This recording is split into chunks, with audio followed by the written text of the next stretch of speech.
এই দেশের মানুষ খুব বেশি অস্থির, বাংলাদেশের মানুষ খুব বেশি অস্থির।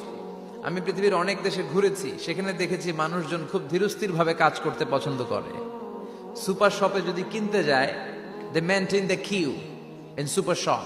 সুপার শপে লম্বা লাইন, সবাই যে ওখানে ভদ্রভাবে দাঁড়ায়, একজনের পর একজন যাবে। টিকিট কাটতে যাবে, লম্বা লাইন, একজনের পর একজন দাঁড়ায়, একজন যাবে আরেকজন।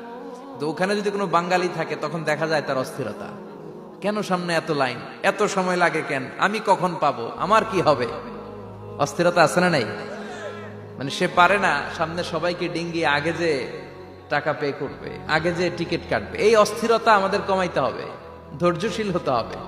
গোটা বিশ্বব্যাপী আমাদের এই বাংলাদেশের মানুষের এই বদনাম যে আমরা অস্থির প্রকৃতির, আমরা ঠান্ডা মাথায় ভাবি না। ঠান্ডা মাথায় ভাবতে হবে, ধৈর্যশীল হতে হবে। ইন্নামা সাবরু ইনদা সাদামাতিল উলা। বিষ্ণু বলেছেন, বিপদের প্রথম ধাক্কায় যে সবর ধারণ করতে পারে সেই তো সবুর। এজন্য বিষ্ণু দোয়া করতেন, আল্লাহুম্মা জাআলনি সাবুরা, আল্লাহ আপনি আমাকে ধৈর্যশীল বানান। ওয়া জাআলনি শাকুরা, আপনি আমার শুকরগুজার বান্দা বানান। বিশ্বনবীর চেয়ে ধৈর্যশীল, বিশ্বনবীর চেয়ে শুকরগুজার পৃথিবীর কেউ আছে? কথা বলেন। এমন তাবৎ কোনো অত্যাচার নাই যে অত্যাচার বিশ্বনবীর উপর করা হয় নাই। বিশ্বনবী মক্কার জামিনে যখন দাওয়াত দিতে লাগলেন, ওনারে পাগল বলা হতো, বলা হতো তুমি পাগল, বলা হতো মুহাম্মদ একটা কবি, বলা হতো মুহাম্মদ হচ্ছে গণক। বিশ্বনবী যখন রুকু দিতেন, সিজদায় চলে যেতেন, উটের পচা নারী ভুরি এনে বিশ্বনবীর কাঁধে ফেলে রাখা হতো। বিশ্বনবীর গলার মধ্যে রশি ধরে টান দেয়া হতো। কয়েকবার বিশ্বনবীর এই ঘাড়ের এই চামড়া ছিঁড়ে গিয়েছে, একবার চাদর টান দেওয়ার কারণে, আরেকবার রশি টান দেওয়ার কারণে। বিশ্বনবী কিছুই বলেন নাই, ক্ষমা করে দিয়েছেন।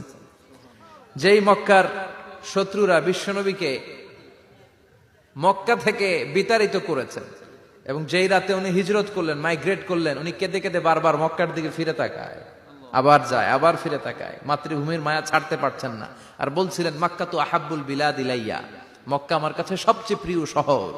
লাউলা উখরিজতু লামা খরাজতু মিনহা, আমার যদি বের করে না দেয়া হতো এই শহর থেকে, আমি কোনোদিন এই শহর থেকে বেরোতাম না।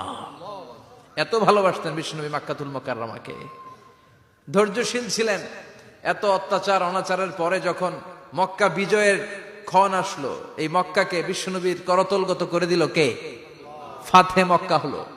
বিশ্বনবী চাইলে পিছে পিছে প্রতিটা কাফের মুশরিককে শেষ করে দিতে পারতেন, ঠিক কিনা? কিন্তু বিশ্বনবী বললেন, লা তাসরিবা আলাইকুমুল ইয়াউম ইযহাবু আনতুমুত তুলাকা। কোন রিভেঞ্জ চলবে না আজকে, কোনো প্রতিশোধ নাই।